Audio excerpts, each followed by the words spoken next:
Hello, আসসালামু আলাইকুম। আশা করি সব অনেক ভালো আছেন। আজকে আমরা কথা বলবো এমন একটা ব্যবসা নিয়ে যেটা কিন্তু অনেক ইউনিক একটা ব্যবসা। বাট এখন অনেকেই আসলে শুরু করেছে। বিশেষ করে এই ব্যবসাটা আমরা মেলাতে অনেক সময় দেখে থাকি বা হচ্ছে যে বাজারে কোনো এক কোনায় একটা দোকানে আমরা সেটা আসলে দেখতে পাই। এই ব্যবসাটা করার আগে আপনাকে যেই জিনিসে নজর দিতে হবে সেটা হচ্ছে দোকানের কালেকশন। আপনাকে সকল ধরনের কালেকশন রাখতে হবে। সকল দামের কালেকশন রাখতে হবে। একদম ৳৫০ থেকে ধরে ৫,০০০, ৳৫০,০০০ দামেরও কালেকশন রাখতে হবে। আবার হচ্ছে যে ৫ বছরের একটা বাচ্চার থেকে শুরু করে ৫০ বছরের একটা লোকের যে জিনিসটার প্রয়োজন হয়, যে উপহারের প্রয়োজন হয় সেটা আপনাকে রাখতে হবে। বলতে গেলে হচ্ছে যে কাস্টমার চাহিদাপূর্ণ জিনিস আপনাকে অবশ্যই রাখতে হবে এবং কি সেটাতে আপনাকে নজর দিতে হবে। দোকানটাকে আপনি এমনভাবে সাজাবেন যাতে করে হচ্ছে যে সে যেই জিনিসটা চাচ্ছিল সে আপনার দোকানে যাওয়ার পরে সেই জিনিসটাই তার চোখের সামনে পড়ে যাবে। ধরুন হচ্ছে যে আমি যাচ্ছি আমার একটি স্টুডেন্টকে আমি একটা মগ গিফট করব, প্রিন্ট করা মগ।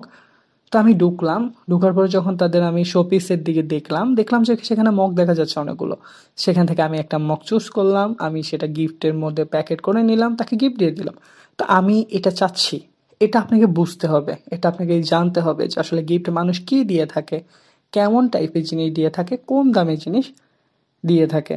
এখানে আপনাকে যে জিনিসটা ভেরি পয়েন্টেবল হিসেবে রাখতে হবে সেটা হচ্ছে ন্যায্য মূল্যে দেওয়ার চেষ্টা করবেন। একটা ফিক্সড প্রাইস দিয়ে দিবেন, মানুষের নিতে মন চাইবে তো নিবে, না নিতে মন চাইলে কোনো রকম জোর জবরদস্তি করার কোনো কারণই নেই। এই জিনিসটা বলার এই কারণ হচ্ছে অনেকে কিন্তু কম দামে জিনিস দিতে চায়। আর অবশ্যই এই দোকানের একটা ভালো নাম থাকতে হবে যাতে করে হচ্ছে যে কাস্টমার খুব সহজে বুঝে নিতে পারে। এমনকি অবশ্যই লোকালয় দেখে কিন্তু আপনাকে এই শপটা দিতে হবে যাতে হচ্ছে যে ওই জায়গায় মোটামুটি দৈনিক ১ থেকে ১০,০০০ মানুষের আসা যাওয়া হয়ে থাকে। এবং কি আপনি দোকানের অবশ্যই কাগজপত্র রাখবেন, কারণ এগুলো রাখা ভালো। তারপর হচ্ছে আপনাকে আসলে মাঝারি পরিমাণের অর্থ এখানে ইনভেস্ট করতে হবে। দোকান ভাড়া নেওয়া, দোকানের অ্যাডভান্স, ডেকোরেশন করা, আম জিনিসগুলা কিনা থেকে শুরু করে কর্মচারী খরচ থেকে অনেক টাকাই কিন্তু খরচ হয়। সো আপনি চেষ্টা করবেন ভালো একটা পুঁজি নিয়ে আসলে মাঠে নামার জন্য, বা অল্প দিয়ে কিন্তু আসলে আপনি সেটা শুরু করতে পারেন। এখানে আরেকটা জিনিস করতে পারবেন সেটা হচ্ছে অনলাইনে এখন কিন্তু অনেক বেশি চাহিদা রয়েছে। মানুষ কিন্তু অনলাইন থেকে অনেক ধরনের গিফট আসলে অর্ডার করে। আপনি অনলাইনে একটা ফেসবুক পেজ বা ওয়েবসাইট খুলতে পারেন। সেখান থেকে আপনি আপনার পণ্যগুলাকে অনলাইনে বুস্ট করতে পারেন।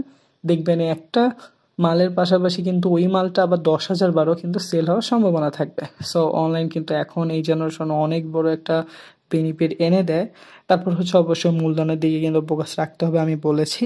ভালো ডেকোরেশনও কিন্তু রাখতে হবে বলেছি। আর বিপণন যেটা হচ্ছে মার্কেটিং, শুধু অনলাইনে করলে হবে না। আপনাকে অফলাইন মার্কেটিং করতে হবে। দোকান উদ্বোধন করার পরে সেটা মাইকিং করতে হবে। এগুলো যদি আপনি ভালোভাবে আসলে করতে পারেন, ই-কমার্স সাইটে যদি আপনি আসলে বিনিয়োগ করতে পারেন বা হচ্ছে সেখানে আপনার প্রোডাক্টগুলা দেখাতে পারেন, তাহলে কিন্তু আমি বিশ্বাস করি আপনি অনেক ভালোভাবে এই ব্যবসাটা এগিয়ে নিতে পারবেন। তো সবাই আমাদেরকে ভালোবাসা দিবেন, সাপোর্ট করবেন।